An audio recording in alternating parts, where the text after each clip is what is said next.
নমস্কার, আমি পিয়ালি। আজ আমি আপনাদের জন্য নিয়ে এসেছি বাংলা সাহিত্যের স্বনামধন্য কথা সাহিত্যিক, নাট্যকার ও কবি বনফুলের একটি সুন্দর ছোট গল্প, যার নাম ভূতের গল্প। অবিভক্ত ভারতবর্ষের বিহার রাজ্যের মণিহারিতে জন্মগ্রহণ করেন বলাইচাঁদ মুখোপাধ্যায়। বনফুল ছদ্মনামেই তিনি অধিক পরিচিত। লেখক হিসাবে বনফুল 1000-এরও বেশি কবিতা, 586টি ছোট গল্প, 60টি উপন্যাস, 5টি নাটক, জীবনী ছাড়াও অসংখ্য প্রবন্ধ রচনা করেছেন। তার সাহিত্যকর্মের জন্য তিনি পদ্মভূষণ উপাধি লাভ করেন। এছাড়াও তিনি শরৎ স্মৃতি পুরস্কার, রবীন্দ্র পুরস্কার পান। যাদবপুর বিশ্ববিদ্যালয় তাকে ডিলিট উপাধি প্রদান করে 1973 সালে। আজকের এই ভূতের গল্প একটি রহস্যময় এবং রোমাঞ্চকর কাহিনী, যা আপনাকে ভাবিয়ে তুলবে। যদি আপনার এই গল্পটা শুনতে ভালো লাগে, তবে আমার এই চ্যানেলটিকে সাবস্ক্রাইব করতে ভুলবেন না। শুরু করছি আজকের কাহিনী, ভূতের গল্প।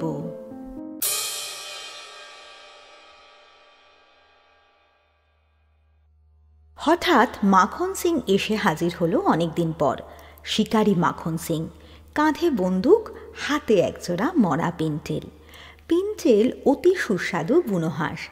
মাখন অনেক বুনো হাঁস খাইয়েছে আমাকে। প্রায় হাঁস মেরে আনত।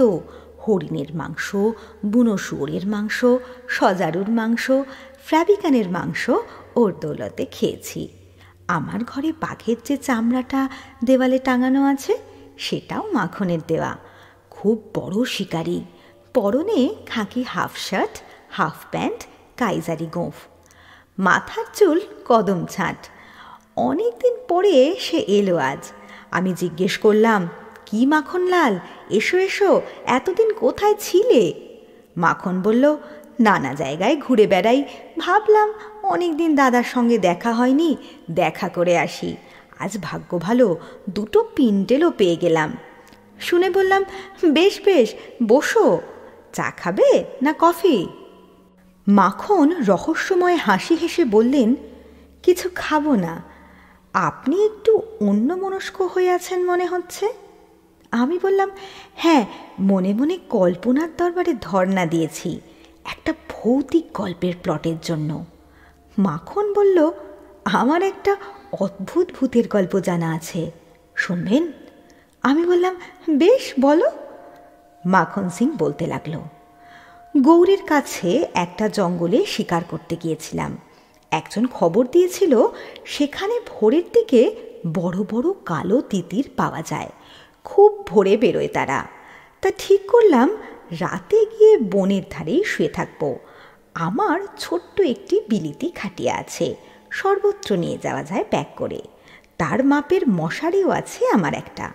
ঠিক করলাম জঙ্গলের ধারেই মশারি খাটিয়ে শুয়ে থাকবো রাত্রে। খাওয়া দাওয়া করে চলে গেলাম রাত 10টার পর।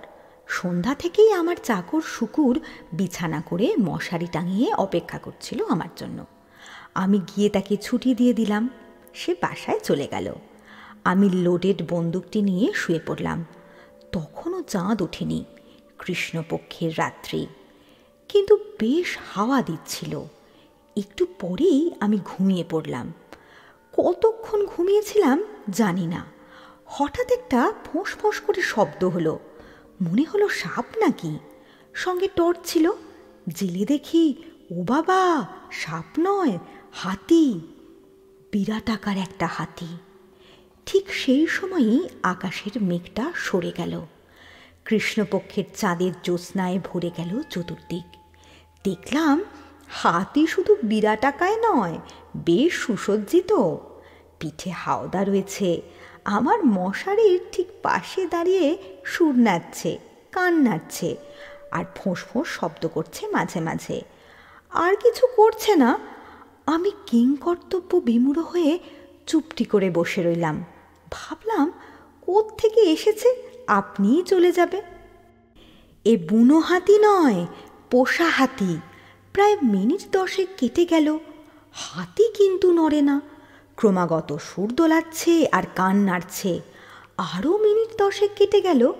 কি করব ভাবছি, এমন সময় হাতিটা এক অদ্ভুত কাণ্ড করে বসল। হঠাৎ সে আকাশের দিকে সুরটা তুলে দাঁড়িয়ে রইল খানিকক্ষণ। তারপর সুরটা নামিয়ে আমার মশারির ভেতরে সুরটা ঢুকিয়ে দিল। সুরে একটি রুদ্রাক্ষের মালা ছিল, সে মালাটি পরিয়ে দিল আমার গলায়। সুরের ভেতর থেকে ঠক করে কি একটা পড়লো আমার কোলে। তুলে দেখি শ্বেত পাথরের ছোট্ট শিবলিঙ্গ একটি। সঙ্গে সঙ্গে আমার মনে পড়ে গেল আমি গৌড়ের রাজা শশাঙ্ক, আর এটি হচ্ছে আমার প্রিয় হস্তি মৈনাক।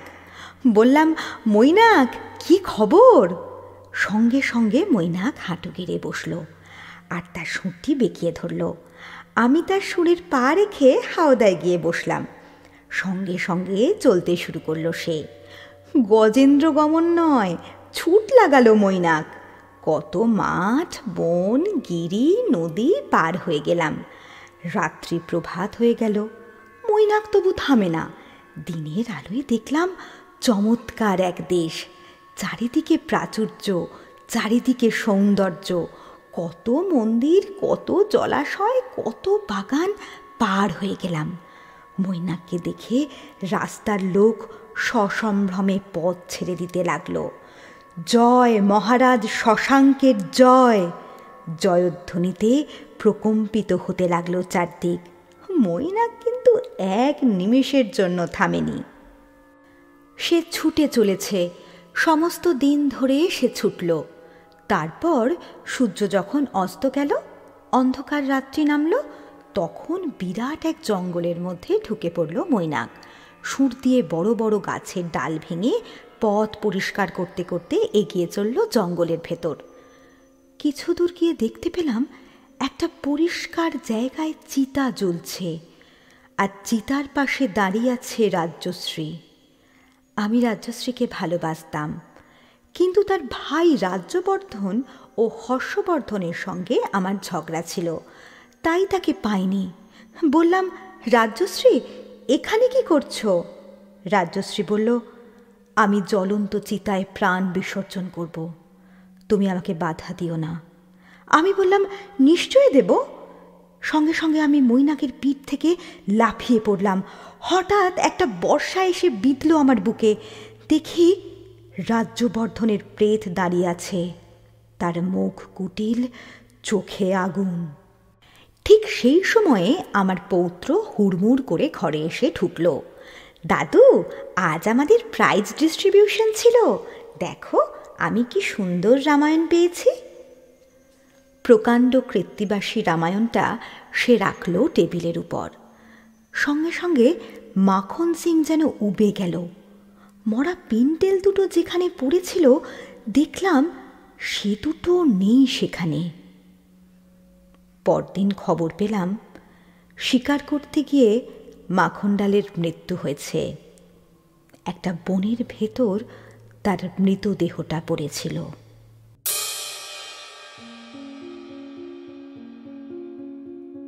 প্রিয় বন্ধুরা, কেমন লাগলো আজকের গল্প? আপনার মতামত অবশ্যই কমেন্টে জানাবেন। আমি আপনার মন্তব্যের অপেক্ষায় থাকব। আর হ্যাঁ, যদি গল্পটি আপনাদের পছন্দ হয়ে থাকে তবে আমার চ্যানেলটিকে সাবস্ক্রাইব করতে ভুলবেন না। ভবিষ্যতে আরও নতুন এবং রোমাঞ্চকর গল্প নিয়ে আমি পিয়ালি আবার উপস্থিত হব আপনাদের দরবারে।